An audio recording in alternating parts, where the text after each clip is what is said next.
Allow me now to present our guests of this panel discussion.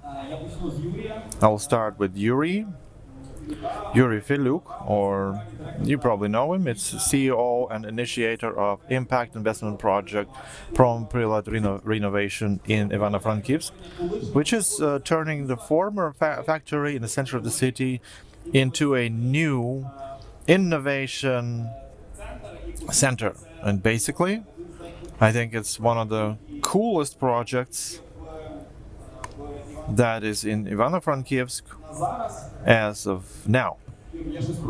Have I missed something? No.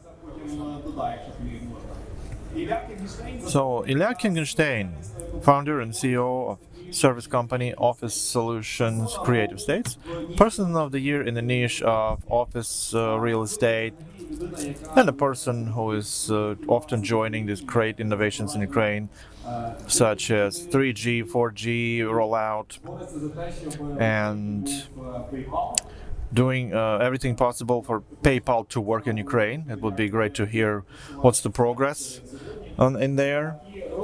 And Magri is a person who's worked all the life with ecosystems in different parks in different parts of the world, and adds opportunities to such ecosystems to tell better stories about them. Like Sonora, who worked about 50 years in various tools on spreading the information about ecosystems. And also innovation parks, different governmental and non-governmental projects, museums. And Ross is today with us to add some global context in what's happening in the world at all in terms of developing ecosystems. Can you hear translation? Thank you. So, as part of these ecosystems and everything related to how it can be used in Ukraine specifically. Ross, are you with us? He says. We've looked at how this technology could be used. Obviously, as a market in the Ukraine, is still evolving, it's still growing, and there's a huge opportunity in terms of bringing some of the technology, some of the techniques that we use for our projects. We work all over the world delivering destination attractions, whether it's within museums, it's within corporate installations, retail, and tourist attractions. We also work into theme parks and leisure. And this gives an opportunity to actually bring in the footfall and create commercial destinations where people can actually come to a visitor attraction and realize their dreams in a way. It's a market that's growing worldwide, obviously, especially with COVID. A lot of people are looking at leisure destinations, and now we're finding a huge demand for our service worldwide. We've worked for North America, we've worked in Europe, we've worked in Asia, and also Eastern Europe. So we're very happy to cooperate with investors and partners and other institutions who see an opportunity where they can grow their business by a mixture of investment and also looking at how the market could evolve from that. Thank you, Ross. Once you're already started, I suggest maybe, our panel is about the global trends in ecosystems. It's about real cases, and it's about your experience. So once you're the only international man on this stage, the first question to you. You've been traveling a lot, and you've been working a lot with the different innovation parks throughout the world. Do you think that ecosystem can bring additional value to businesses that are actually inside of those ecosystems, is to grow well, to grow faster, to raise more funds, to collaborate more efficiently inside, or it makes no sense, and each of the companies can decide however to develop and can be successful basically by their own. Yeah. What is your vision? You're right. We travel a bit too much sometimes. That our services tend to be quite a market niche. So we work with a number of companies, and we develop technology and also solutions. For example, we're working in partnership with Google to develop some of their corporate centers, and that's an area that will help businesses to evolve and grow. We're also working with companies like Nestle, Apple Computers. They all use technology to actually bring across their message. Some of it is intended for the end user, for the public. Some of it is intended for business to business. And we can see the opportunities that these presents to businesses to allow them to communicate. We also work with brands. A project, for example, we recently worked in France where a client who does a product, an apple brandy called in an area called Calvados. The product is Permagoire, and the client wanted to provide a visitor center, and this was an opportunity for the business to create a destination attraction for visitors, for tourists that came to Normandy, many from Paris on holiday there, and it also provided the opportunity that there was the history and the culture of the area, but then in the end, it was a brand exercise. There's a large shop that sells the product, and that enabled the business to grow in terms of the marketing. So sometimes the projects that we work on are very much as a part of an institution where there's a museum to enhance the experience. Some of the projects we work on is very commercial, it's very business, so it's very brand-based. Thank you, Ras. Можливо, Ilya. Okay, so maybe Ilia, question to you. I know you since 2014, and you've always been the real and the biggest innovator and driver of this modern, or the city crazy guy, right? No. In a good sense. But now you've entered a completely new industry, which is only being born in Ukraine, and it was difficult to live through this pandemic and everything with lockdowns. Proptech. So what is Proptech? How does it impact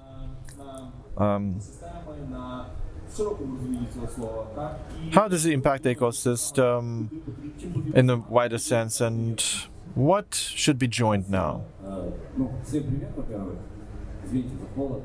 Hello, everybody. Sorry, it's so cold here and windy. We didn't know. My explanation can be simple.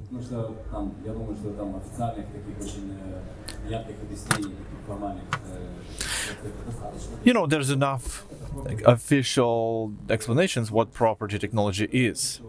Property technology is, as one of the famous people said, one of the famous developers said, I mean, not IT, but property developer. He said, look, it was a frank talk. I'm not telling his name for obvious reasons. He says, we've built for dozens of years an industry based in certain ideas, certain names and titles. And you just turned it into a Disneyland overnight with all your projects.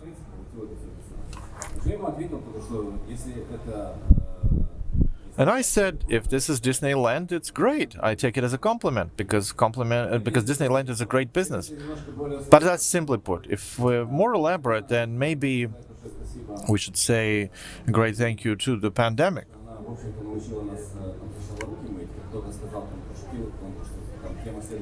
As somebody joked, that if now we are taught to wash our hands through this pandemic, then the next pandemic will teach us to turn the left and right blinkers on the car. So, what was one of the most lagging industries in the world? Real estate. The latest probably is the politics, which is in the Stone Age still. So real estate was always very conservative type of business, and so when technologies burst it open, first it was some apps that manage lights and climate and AC, and then managing people. So then there was a huge need. When companies don't want to come to offices to work, or are afraid to come to office, or are banned or prevented from entering their offices through various factors, then of course you need to transform your premises and turn them into something else. So this transformation sped the PropTech entrance into the industry, so sped it up, and the emergence of PropTech. So currently we basically are we've just recently learned what kind of industry we work in, because before that we thought we were in real estate and hospitality. It turns out it's PropTech. So what is PropTech? It's being able to manage your building, your office spaces through technologies. Give the opportunity for your employees to come to work in a safe space,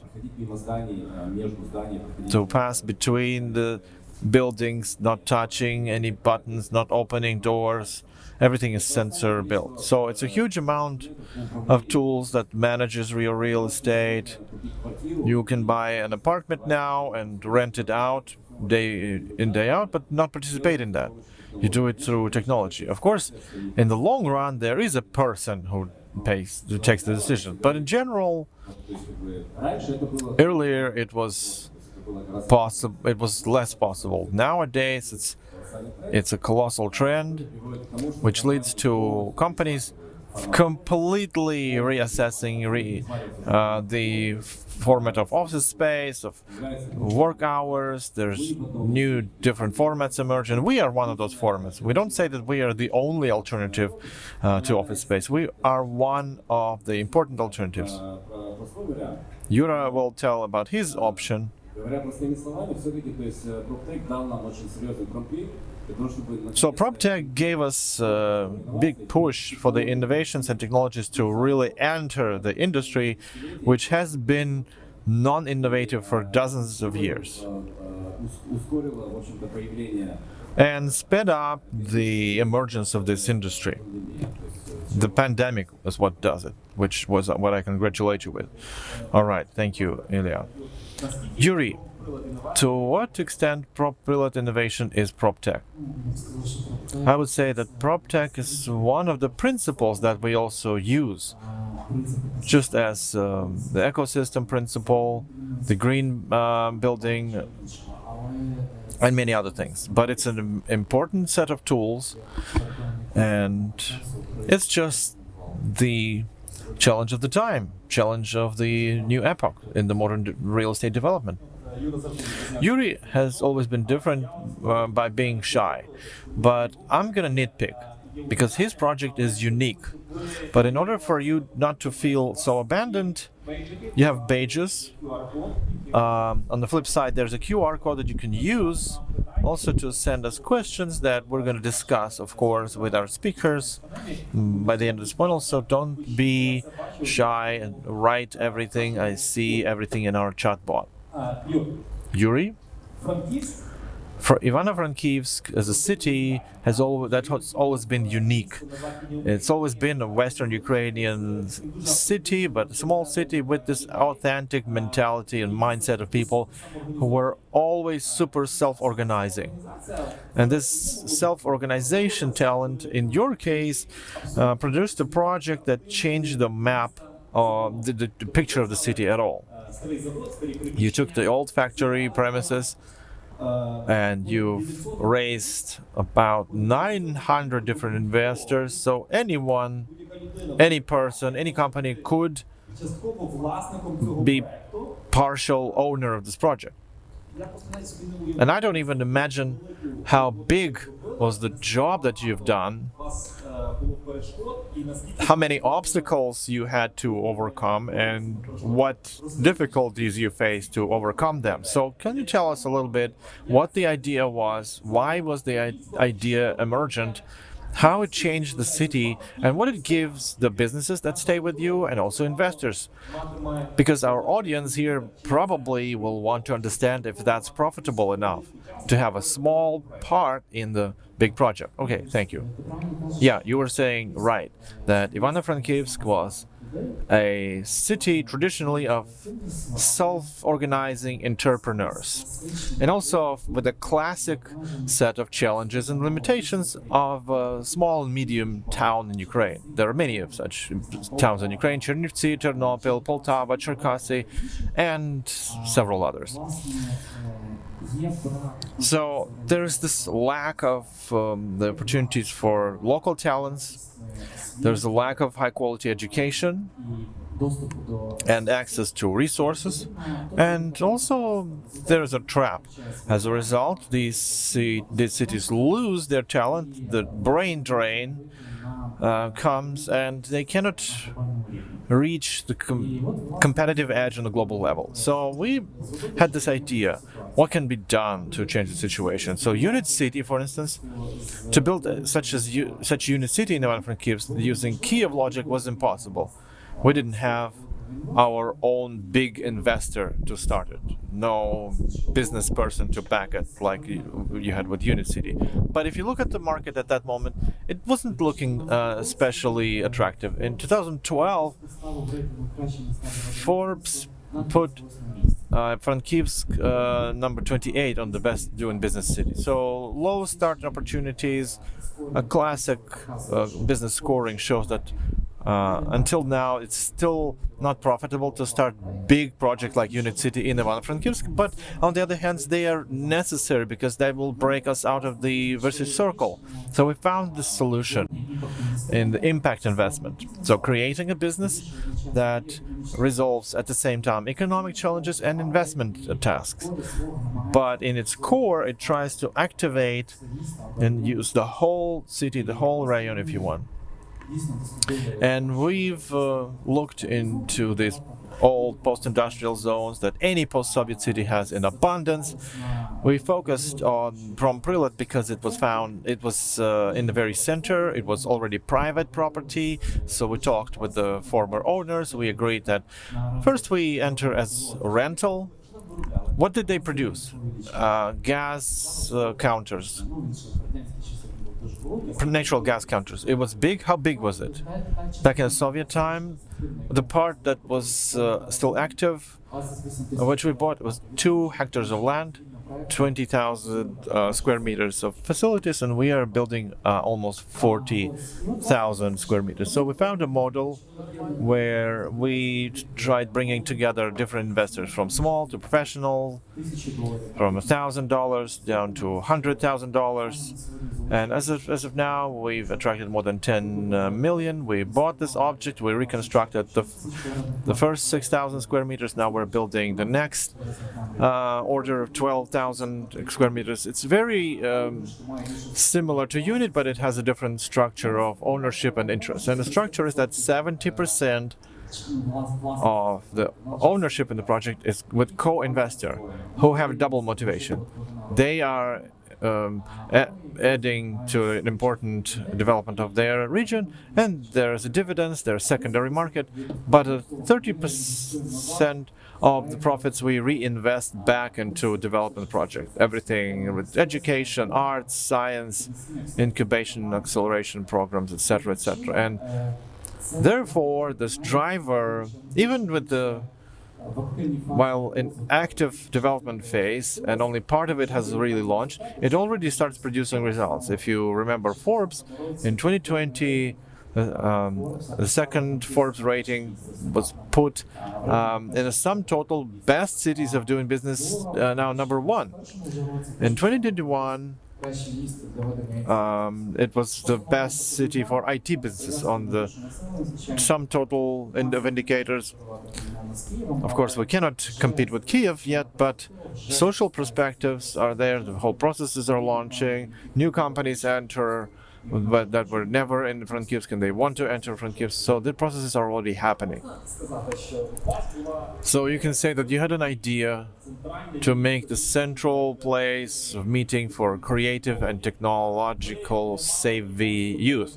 So you didn't have one investor, but you had the idea and you basically crowdfunded it. And this idea, since 2012 to 2021, ran ahead of 27 other Ukrainian cities in terms of comfortable doing business, right? And it's all thanks to you. In large sense, yeah, the Forbes in their analytics, they used Promprylad and Urban Space, another project that has been for 7 years here.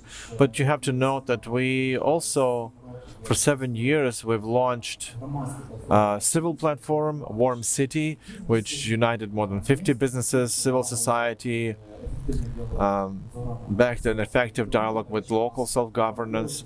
Promprylad basically has an office of Department of Investment Policy of our executive local committee, and it's the first president in Ukraine, like in one space, like in UNIT.City. There's government, society, and businesses built together, united protocols. Now we're working on strategy of development of the city, and it's not only owned by the city council, but 5 main drivers of the process: Teple Misto, City Council, Association of Businesses, Association of Scientists, and Dramatic Theater as the main cultural player. So it's a social process already, but not from top to bottom, but from bottom top. Right. Would like to know more about cooperation with local governance, what the investors get, what the companies get. But before, I would like to talk to Ilia and ask him, what's the secret sauce in Creative States? Basically, it's a young company. It's a young company that united super great new companies in Ukraine and also international corporation that lived through pandemic without problems, and the vacancy zero in your places. So, is it about proper management, or is it because you give to your residents such things that they cannot find anywhere else? Thank you for your question. I tried to analyze why it happened like that. I can tell you a nice story. Okay, give us a nice story, and then in layman's terms. So it happened like that because we were fanatically doing our job, doing our thing. And in a business like that, where it's about 1,000 different details, when somebody comes along and says, you know what, let me make some pictures and make the same thing, and it doesn't take off. And we've had such examples many times. So these 1,000 details, first of all, we know them well, and most of these 1,000 different details we came up with ourselves. So when you want to be a leader somewhere, you have to be able to set standards. You have to come up with standards, and then others may catch up with those standards.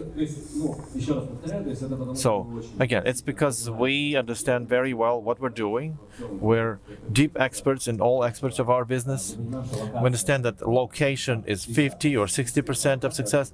Location is a very important thing, where you're located. You cannot attract an investor to a bad location. And you say, bad location, but can make it nice. No, location is very important. But then, after location, there are the 1,000 details. The format, the concept, to understand what's the market landscape, what's the demand landscape. Why you think we didn't suffer? No, we did suffer a little bit in the first wave of pandemic, because a month before, we started panicking, we started producing our own antiseptics and masks. Everybody was laughing. You remember they said only the sick people should wear masks. But in the end, it all started for real, and it led to empty locations. We had 2 open locations and another 2 locations being constructed, including the Arsenal factory location. And in the result, what were the lessons we learned? First of all, of course, we started talking that our solutions is not only for IT sector. The fruits of our labor we've seen in September, when ABA came to us, then DIA came to us. So companies started coming along who directly or indirectly were IT, but not IT. Alpha Bank. That's on one hand. The second hand, we were luckier than others because we've selected top format in the beginning, like a network of premium co-workings compared with Interconti and Hilton for businesses. So the segment we have our residents was not so much prone to those fluctuations of the pandemic. Although we did get hit And then next stage, when we opened the location with quarantine,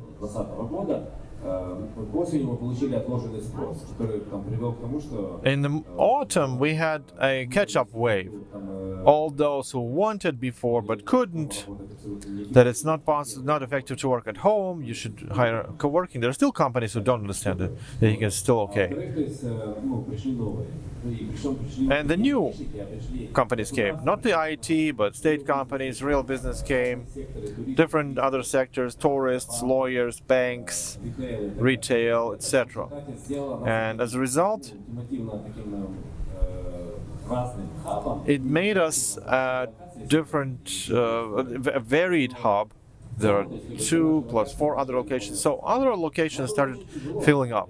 And it was difficult during the pandemic, especially with new locations. But with Arsenal, it wasn't like that hard because Arsenal was great from the first day.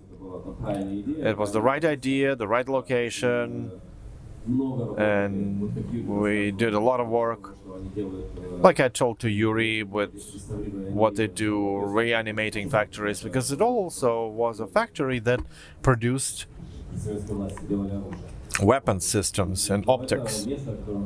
So, but it's a place in the center of Kiev, which initially had become one of the new centers of Kiev, where, other than us, there are a huge number of other projects in different formats. So it all played in our favor. So, to sum it up, of course, we were fanatically committed to what we're doing. There are no miracles here. You don't have to innovate too much. Just do your job the best way possible. In our country, there's a unique situation. There are many niches.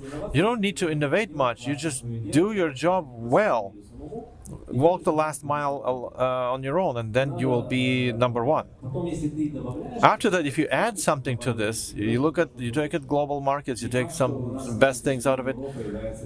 Europe does not necessarily is a leader in co-working. Soon the Ukraine will be leader in co-workings in terms of level of services, approach to clients, client-orientedness. So you don't need to see how senior countries do it and do the same. You invent standards. Yes, but also know well your segment. So we knew our segment so well that it's not prone to crisis. It's not vulnerable to such crises as pandemic, wars, etc. And of course, location.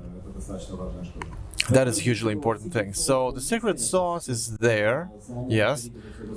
It's hard to copy-paste everything because again, in our business, you have to know these 1,000 different details. In Promprylad, like only you know what's really nitty-gritty details are, not the investor. And also, the project has its face, because right now people buy from people; they don't buy from brands. Brands are yesterday's thing. They buy from real people who represent these companies. They buy their charisma, their history, their way. So when we talk about that honestly, from the stage, from Facebook, personally, from Instagram, people believe you and they see the magic. And as a result, they buy from you specifically, because largely behind all that, there are offices. They are very creative offices with their fantastical zones. Come to any location, see. But in any way, we sell legends. It can be compared to cars. Modern cars, almost all cars, they're similar. They're similarly beautiful. Honda, Toyota, BMW, Mercedes, they're similarly beautiful. Of course, there are different classes of vehicles, but why do you choose Toyota but not Honda? Because you buy a certain legend. Who cares? They are basically driving the same. Largely, there's not too much of a difference between them. You buy a certain legend and story. That's what sells now. And because of that, the new play-out of brands, a bunch of brands who over the last 6 to 5 years have kick-started, who were able to transform into something that people need nowadays. Not the company that has a market millions or billions of dollars for marketing, so let's bomb everything with advertisements. No, the company that people like. Of course, marketing does a job here, but it's still about people who are fanatically committed to their last mile of 1,000 different details. Thank you, Ilia. So we're approaching to a very sensitive thing. What's better, to work remotely or in the office? So this discussion of the pandemic is going all over the world, and it's probably a question to Ross. We were just traveling to United States just recently, a couple of months ago, watching how Silicon Valley is reopening, because Silicon Valley is always for us as a star that we have to follow. And I was really surprised that Silicon Valley is different now. San Francisco is like, it's not the same. People just simply left the city, minus 15% of population. All the startups, they're out. All the corporates now, they're looking to, somehow to cooperate on distantly, remotely, and teams are not in Silicon Valley anymore. Some of them are in Austin, some of them in Miami or next to Miami, and they don't really want to get back to the office. And we see the strict conflict between owners or managers and the team members. And they're trying to solve it in somehow. We were visiting Stanford Research Institute. Usually there are like hell a lot of cars near the entrance of the building. In this case, was only one car, the car of the president of the institute we had the meeting with. And for him, he said that, look, we are fighting to get our employees back to the office at least for 3 days a week. And I'm not sure if I'm be successful at that. What is your vision? What is the global trend? Is it like we have to get used to live with the remote, distant work, or is just a temporary and we will go back to the office just next year or year after the next? Because nobody knows. What do you feel from the entire world? What is your experience on that? A very, very good point, that. Ourselves as a business, when we were very surprised come March a year ago when we were told that we're going to work from home, it came as a shock, because in the UK, we looked at the pandemic, we thought it's going to stay outside the UK, it's going to affect everyone else. And then when it sank down that maybe we need to do something about it, I remember the last day in the office saying, guys, thinking it's going to be a few weeks when we're going to be away. But that forced us to change the way we worked. The staff that could work remotely, we set up the networks, we set up the facilities for them to work from home. It was challenging in the beginning. We worked together. Luckily, a lot of us had worked very closely for a number of years. So the transition was seamless. There's still challenges. We work with a number of clients, especially in the leisure industry. And there's some areas where it's just not possible to work from home. Our clients run visitor centers, operators, theme parks. Most of the staff have to be client-facing, so they can't work from home. But it really raised the question is, how feasible is it to work from home? And a lot of our businesses that we work with, we do maintenance contract for a number of our clients in London, for example. And those contracts are stopped because there's no one in the office. And I know the big corporate companies, they're, as you said, struggling trying to get people back, because it raises the question, what's the point of the whole journey to get to the office, to sit down at the computer and work all day, head down and finish, and then drive for another hour or two? So I think, personally, I think there's going to be a hybrid environment where maybe 1-2 days a week, a month, whatever is agreed, that we get together in the office.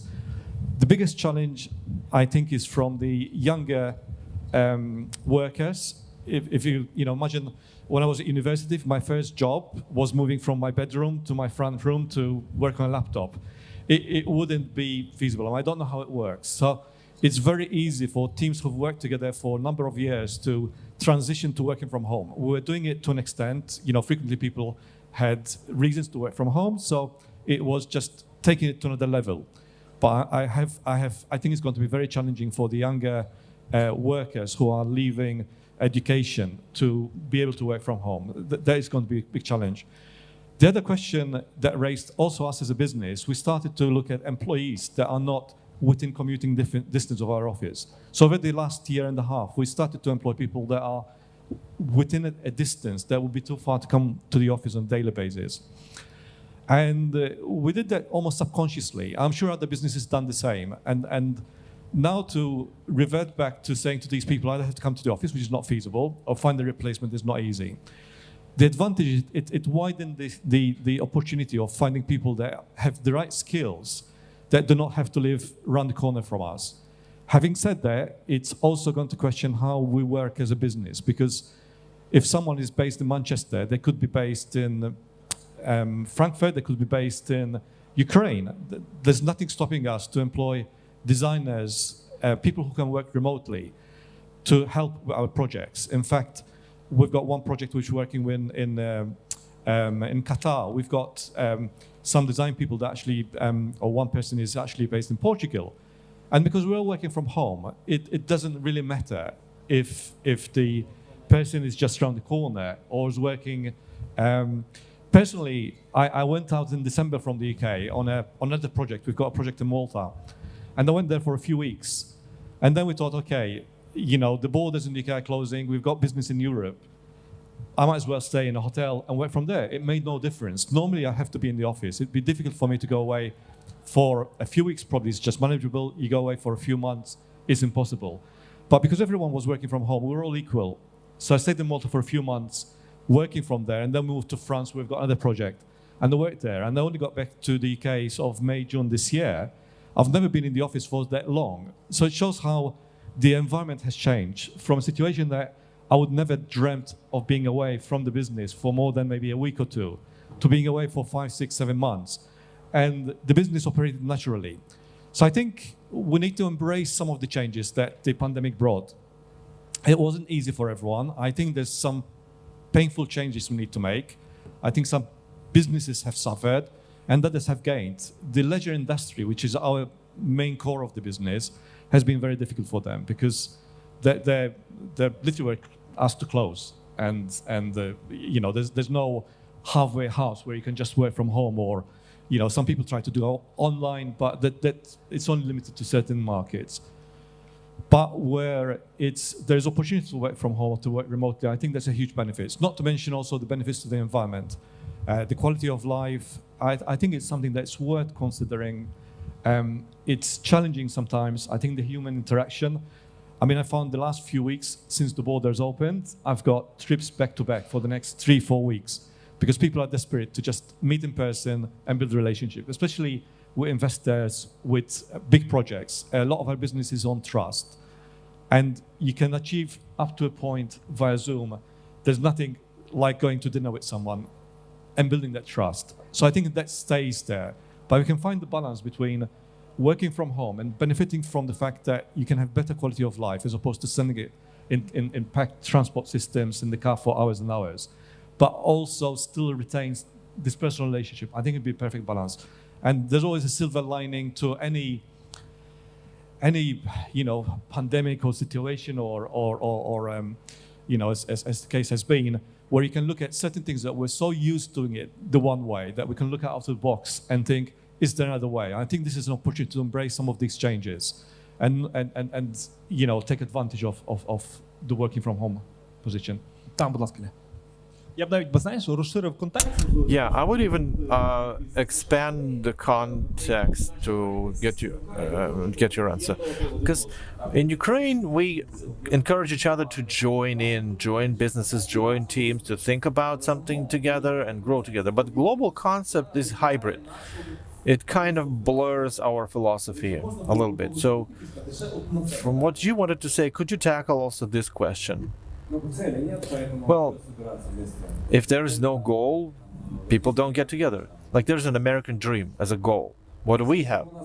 If I had a general national idea, then it would be great. The very sense to get together. If you have an idea, if you have your project and you want to match someone with someone else, you get some designers or developers or some smart ideas, you understand why you need all that, then it happens. But if it's just for similarly nothing, just to have a cup of coffee, then it will fall apart. So I think for at the moment right now, nationwide, it's still like the second. But it must be an idea that will match the majority, not just a couple of people. So it has to be outside politics.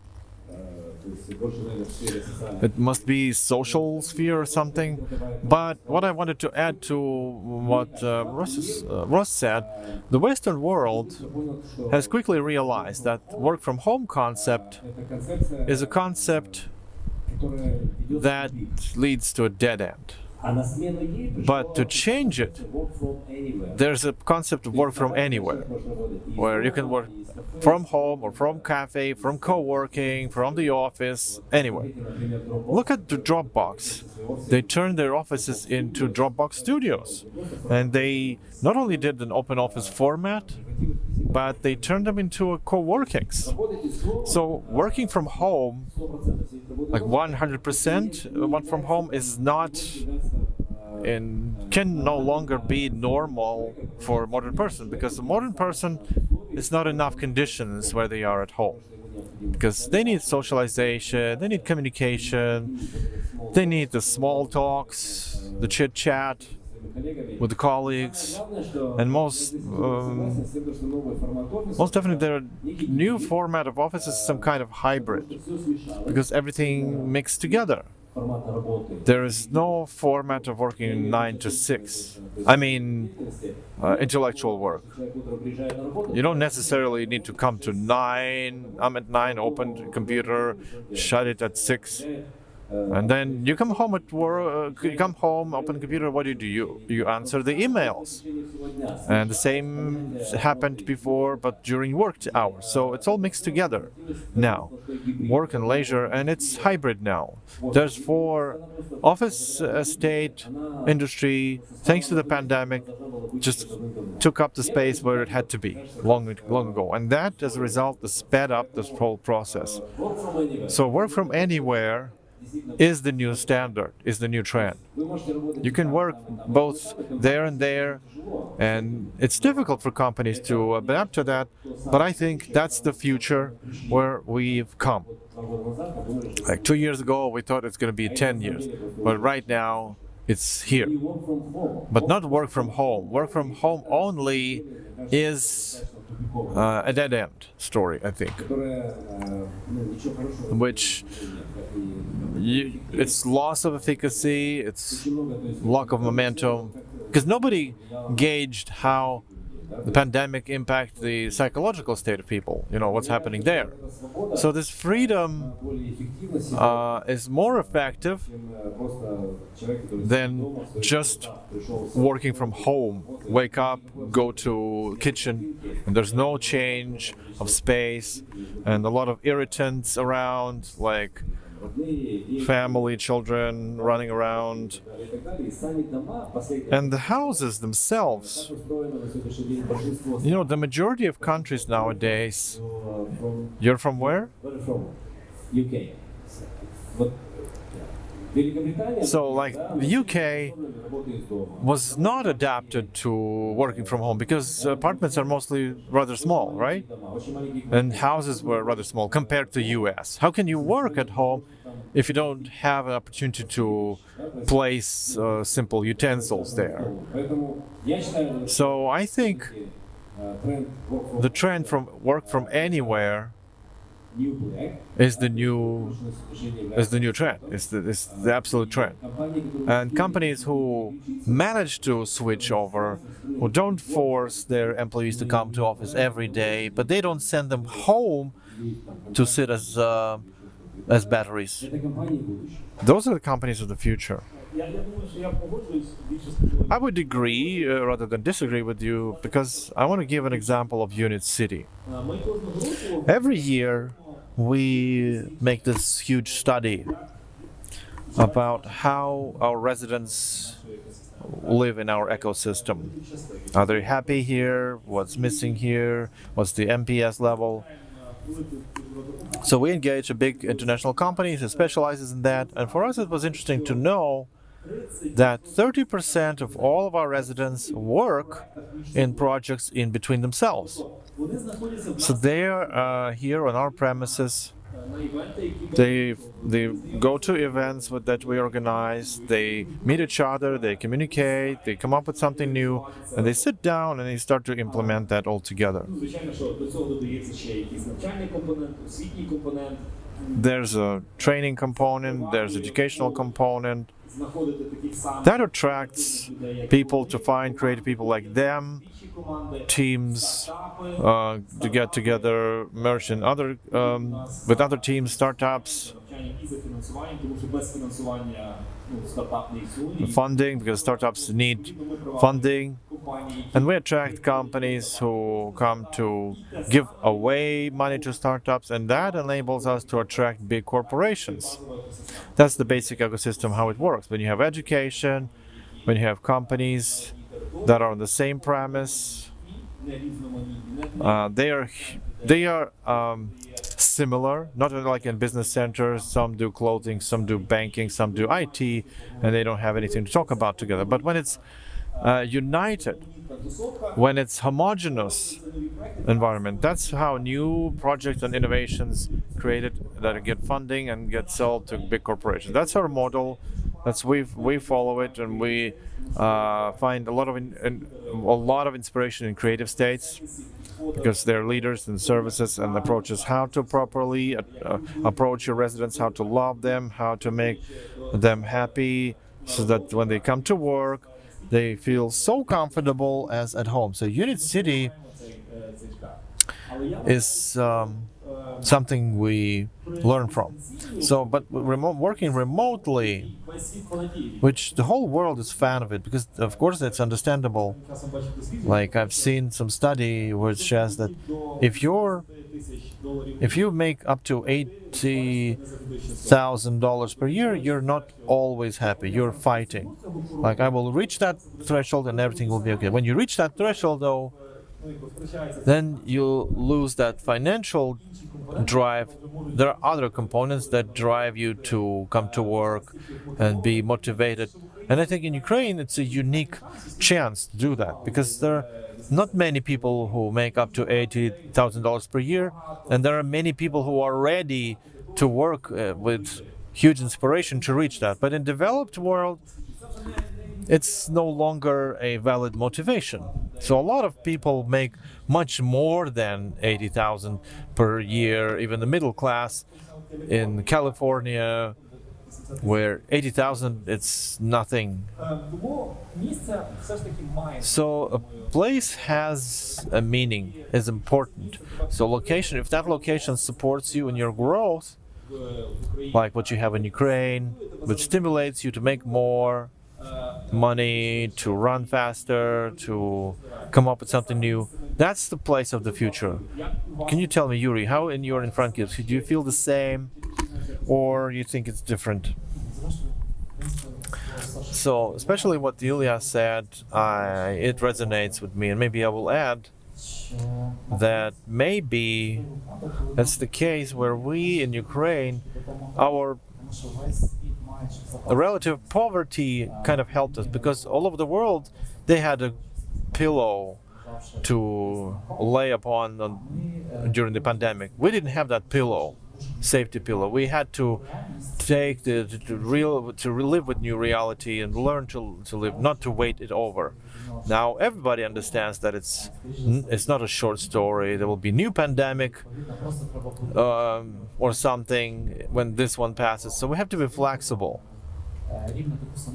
And the same work we have to do internally, and we did it internally in our case. We were flexible before because we are a different functional object with different faucets, offices, co-workings, incubators, accelerators, food market, hotels, hostels, business school, makerspace, and a lot of other things. So its flexibility was still in our DNA. Now it's just more part of it. Of course, security protocols, Proptech is integrated more and more. And what we see as a result, these developer projects that were built exclusively to rent out space, they have been hit. We, on the other hand, we have zero vacancy in all our square space. Co-working is 110% busy because we're using our underloaded conference hall. And so we have about 5 to 4 candidates for each square meter, which we're constructing. Why so? Because even if a company now, like large amount of people works remotely, there are still functional parts of any business or any project that you cannot resolve remotely. Creative department, strategic management, it's not possible to do remotely. For instance, there is a friendly company in Ukraine with zero office here in Kiev, which talks to us like, could we sell all these square meters of classical office space that are half empty now, and we should sell them and build our Promprylad in Kiev as an ecosystem, creative, which would bring forth new products, but how to reach the new field. That's the relevant task for everybody. Intersectoral approach, interfunctional approach. That's something that, and UNIT.City, of course, is a great example of that, as creative states.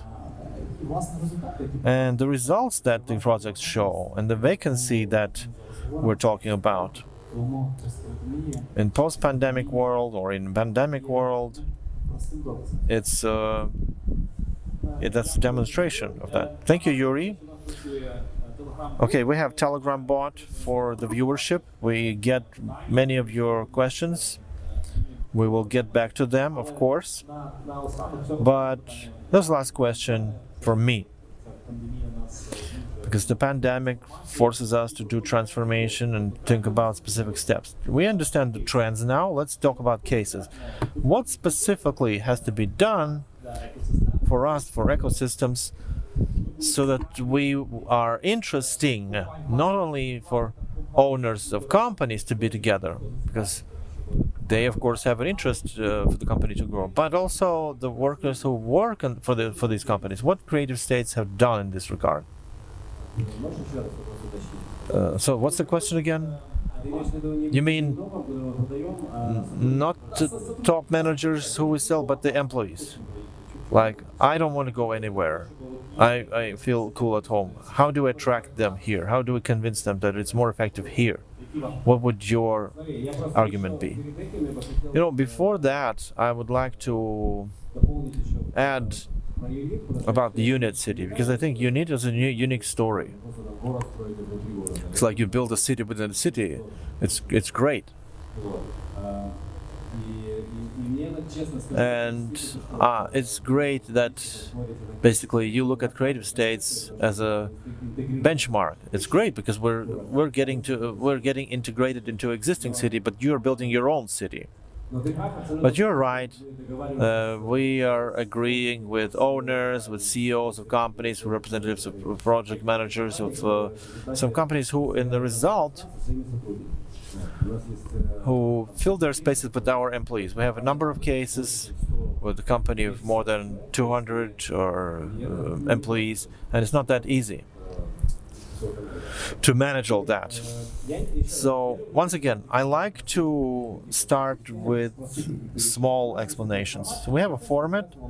It's called onboarding. What's onboarding? when the company becomes our resident, we as the community managers, we start looking into what each of the employees is, what kind of person and employees. There can be a 3-person company or 200-person company. And we see when do they have birthdays, who are their spouses, what's their name of their pets, so basic things. And after that, we get the emotional service, or so-called. Usually, it's community managers who do that.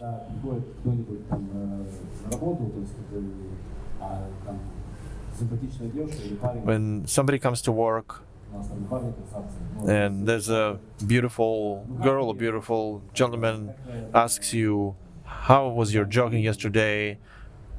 Is your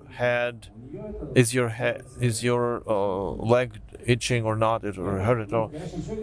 So they have a perception like they are very personal now. So our happy hours every Friday from 6 to 8, we invite barmen or baristas who give this cocktail party. So location turns into a club. People don't want to go. Or children's movie hour on weekends, because we tell our residents to bring children to location, and we don't have like kids zone. The whole location is kids friendly. So when kids get to adult space, they see how adults work. They understand more. They start thinking, what would I like to do in the future? So this kind of small things. So what do we need to keep the residents there? Because selling a subscription for 6 months or office space for 6 months, it's just the beginning. But for many businesses, that's the end. You sell the office space and that's it. For us, it's just the beginning of sales. After that, we start, it's not just selling, we're offering and we're nurturing. Some people say we get people addicted to our office space. Retention, that's your money in the bank. Retention is the biggest challenge also for the companies who do PropTech or hospitality.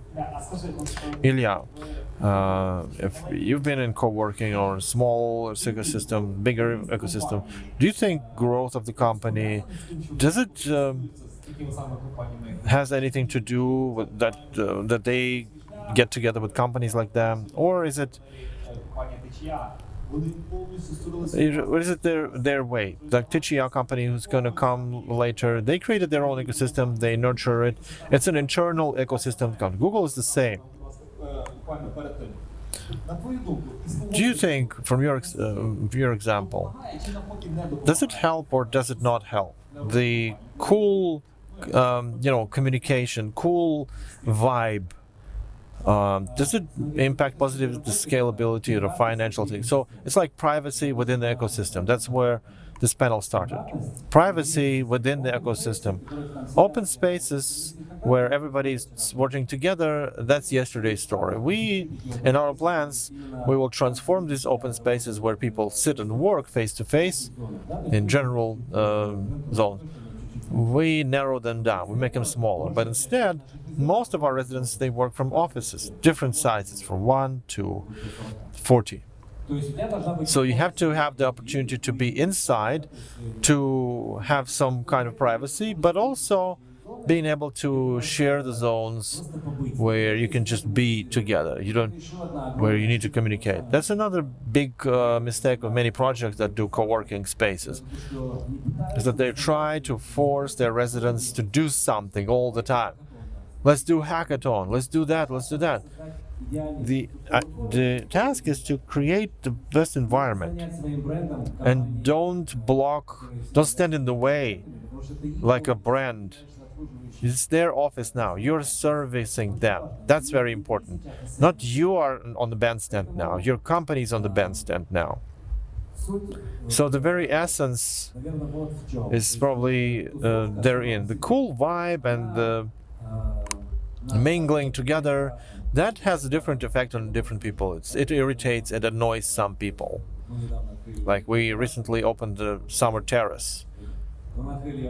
We opened it earlier, not now in the autumn, and we made a last barbecue party.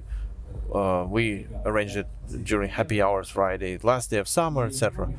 So the residents come there from the first floor. They go to Mardi Gras. Windows come into the Mardi Gras, and they say, "Can you make it softer?" And we have a DJ there, so guys from the offices say, "Can you make it softer?" So I say, "We have tradition, 2 hours, and then it's silence." So people are different; they respond to that differently. It's not like you make everybody like that. For some people, it's their lifestyle. They cannot live without party hours, but they have to have the opportunity. They have to have the possibility to use that or not to use that. So that's the flexibility that operator has to create. You have to create that, the possibility for people to be able to park, to have some parking space, have some snack, have a tea or coffee, communicate. So half of that they don't really need, but they want it still, just as an option. And then of course the level of their positive experience, the quality of their time here is much higher than if they don't have that. Yeah, you trolled us a little bit about parking space. I know that there's not enough parking space here, sorry, but we have a system of car sharing. We launched it for our residents, but only in e-cars together with BMW and Mini. You can take a car at any time. You don't have to go to work on some other car. Your car is always awaiting you in UNIT.City. You can take it anytime. You pay a small fee for the first 2 hours. Just regular car sharing prices. That's additional function. And you don't need to park in the UNIT.City. Just pick your car. Small advertisement. So, okay, let's go to questions and answers from the audience. We have very material questions, how to get a job in creative states. You see, you sold your concept already, but more of questions that relate to everybody. How your businesses integrate into international ecosystems.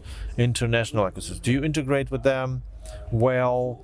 Do you work outside? Is there such experience? And if so, then what kind of? Yeah, of course, in the beginning we understood that we have a big ambitions. Even in the one country size, the budget more than $30 million. And we understood clearly that in order to enter the market with this ambition, we have to back it with expertise of international quality. And one of the first partners was Stanford Research Institute.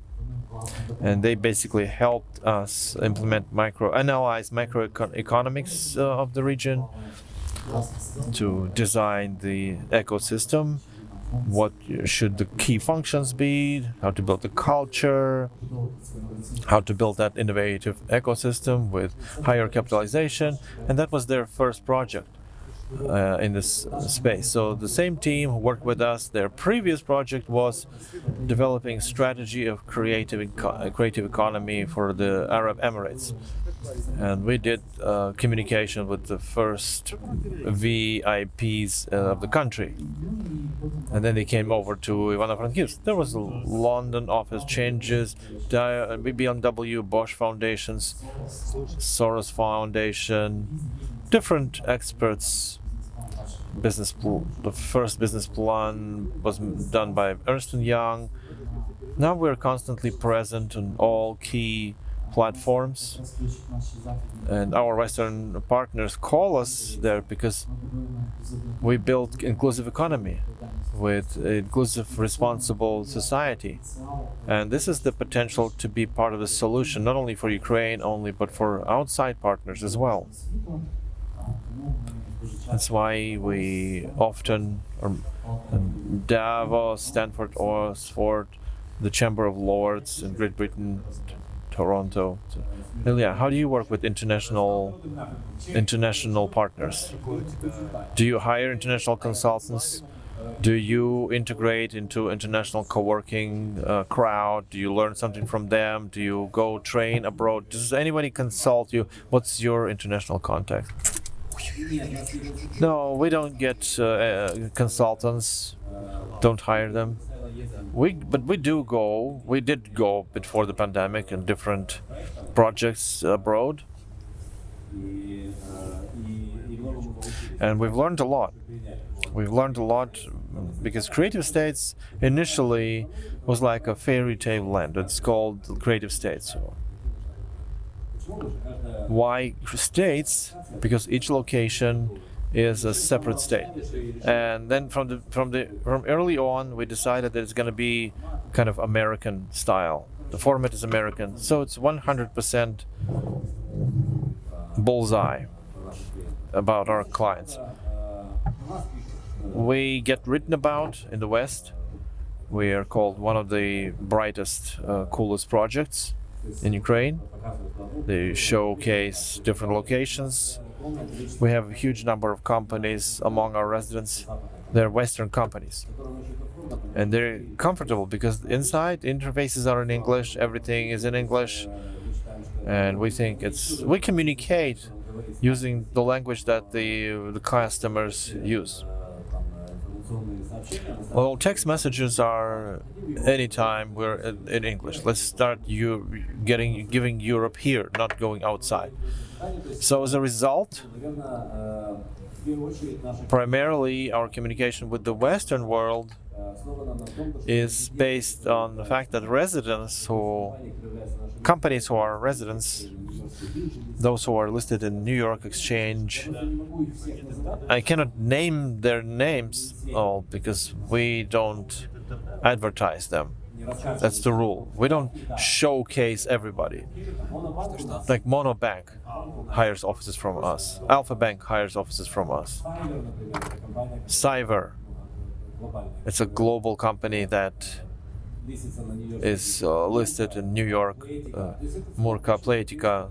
So it's a big companies, and their creative designer department are our residents.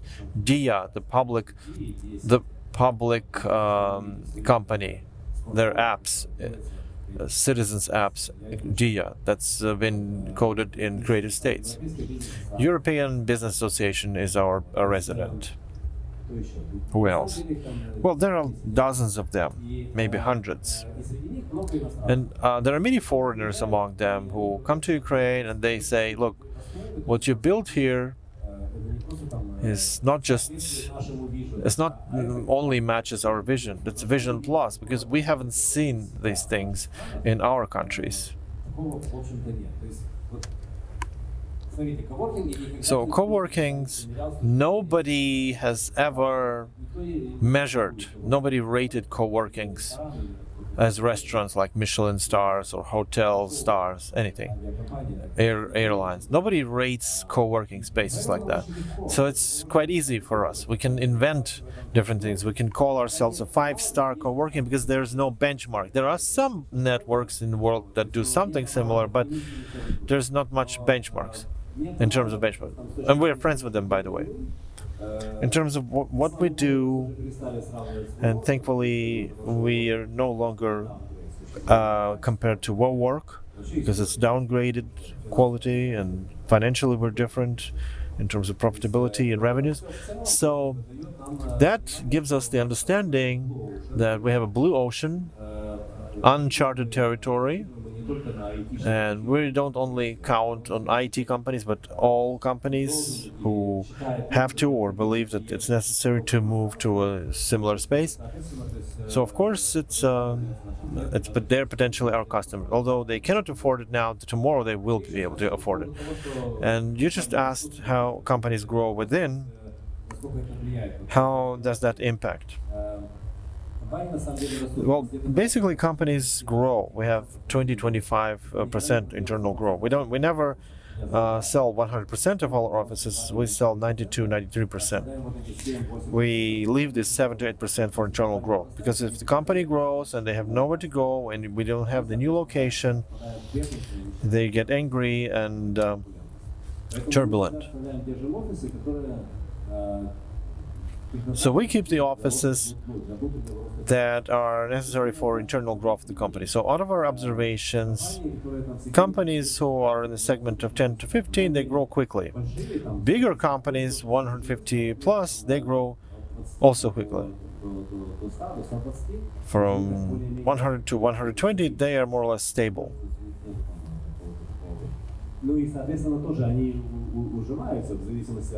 And of course they get compressed in different stages of life or scale down, because if you scale down, you say, we don't need this office space, we put it on the market and we sell it. So then go back. So the cycle repeats. I can tell you about Creative Estates for hours. Thank you for compliments. You're all invited. We're opening the second location. We expand Creative Estate of Arsenal. We make Arsenal 2, and the first part of that location opens. It will be dedicated to adventure, travels, adventures, and adventurous people. There will be many Indiana Jones, Lara Croft themed designs, and we're collecting relics from all over the world to put it in that space. So these office/leisure spaces, of spaces that you can take anytime, just be there even without work. It's not even the third space in their life, but the second space in their life that adds to their house. They can work, they can just sit there or be there, and it's a lifestyle. So in that direction, I think we have to move. If those who want co-working, those who want to co-working as business, you don't go to niche products like co-working for dog lovers or co-working for BMW drivers. No. Don't do mono projects. Currently,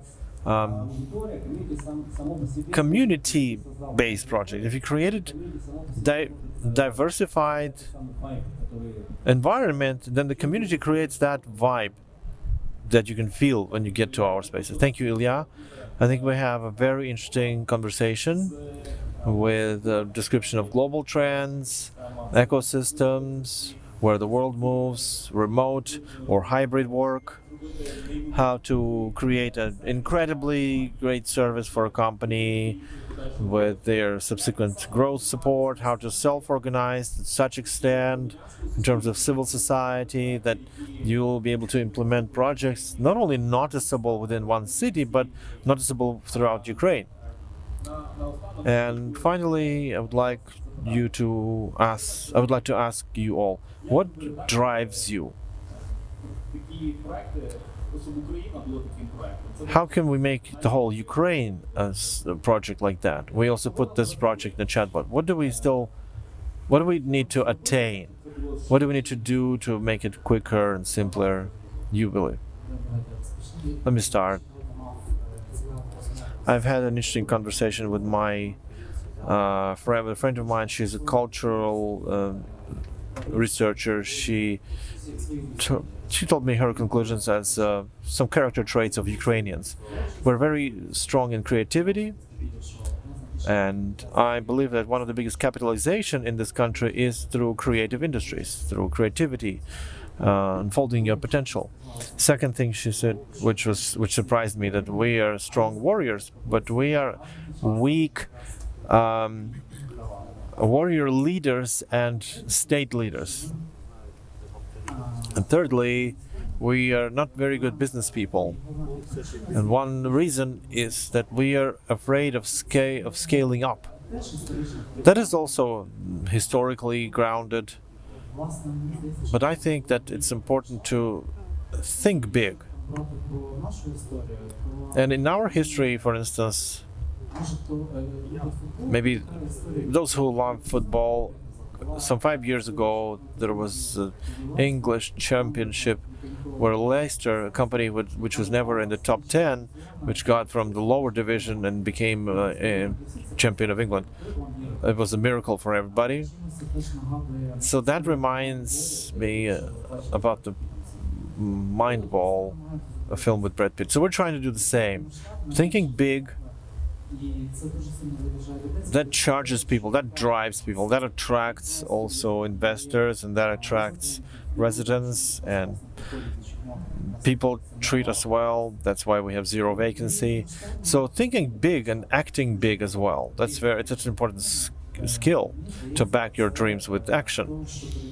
So that's what drives us, and we're basically relaunching our city from post-Soviet into a modern development, and even more higher level. If that works, we can apply this principle for the whole country, because everything we do to find that one unifying goal for the country, the idea, and maybe fight for, why not, leadership positions in the world area.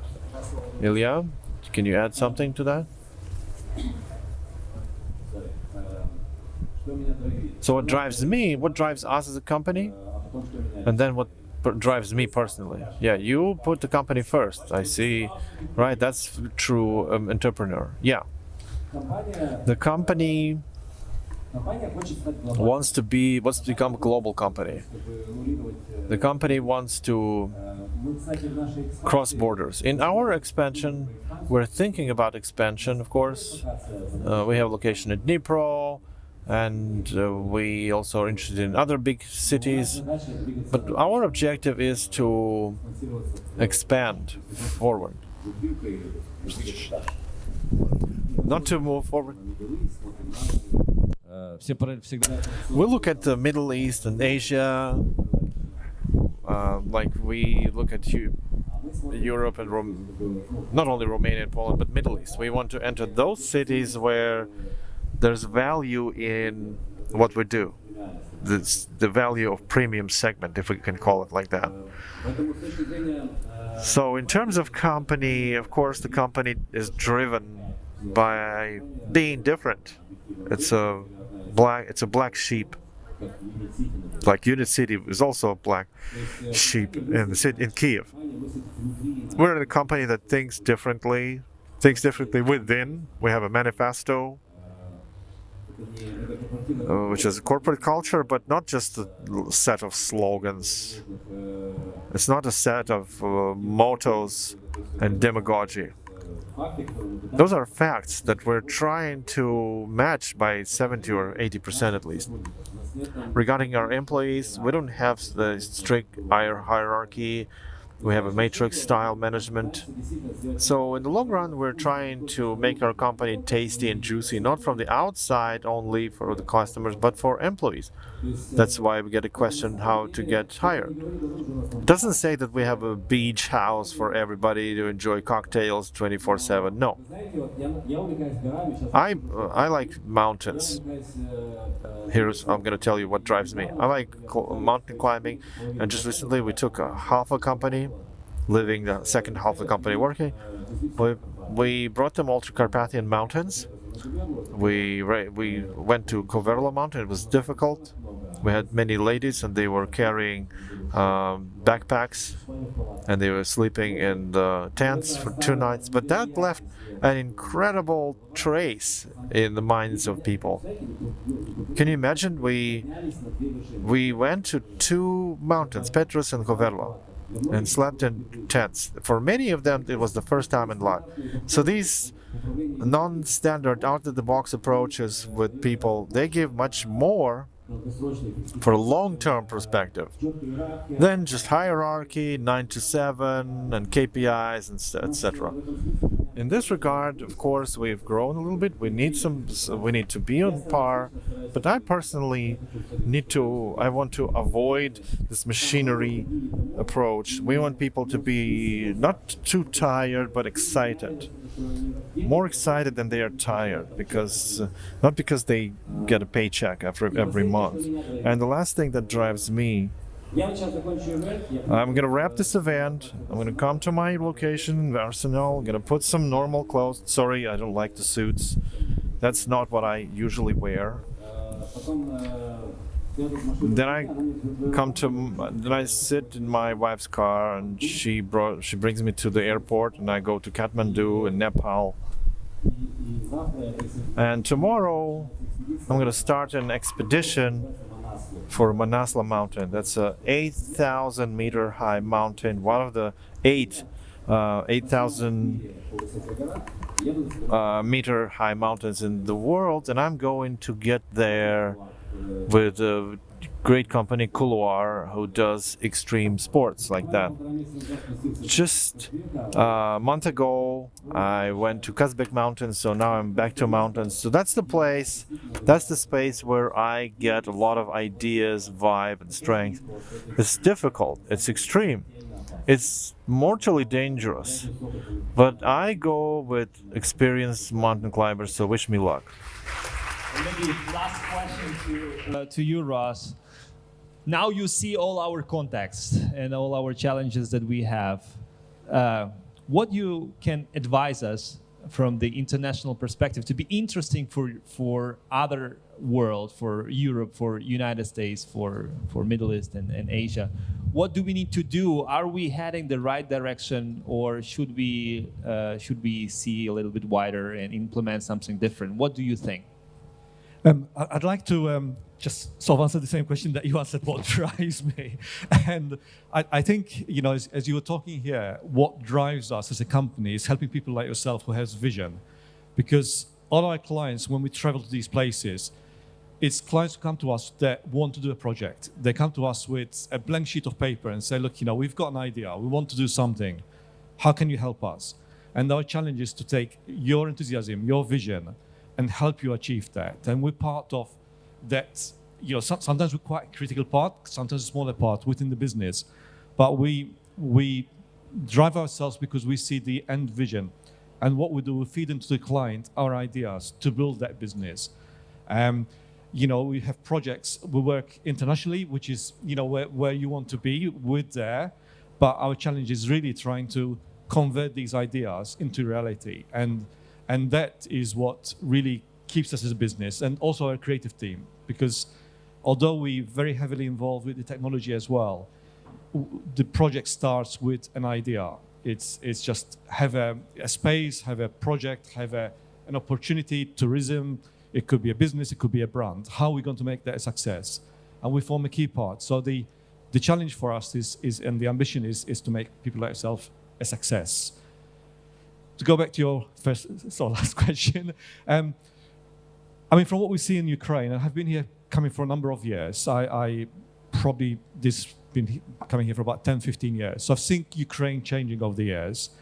And what is encouraging now is Ukraine's a lot more stable. I've been on many projects where there were so many rapid changes in the economy, in the business, the opportunity that existed, that you start a project. And many of our projects will last possibly 2, 3, 5 years. And within that period, the whole economy will change. The politics will change. And that causes uncertainty in business. It affects us and affects our clients. So I think what we're seeing in Ukraine is a lot more stable. I think there's more confidence with people like yourself. And you're also very embracing in the way that the Western companies you work with are used to working. There's the cultural difference that maybe there are with other countries. So I think you're in the right direction. I think we're here because of our interest in the way you're operating, and we feel very positive about the market. So thank you very much for inviting me and also for listening to our presentation. Thank you, Ross.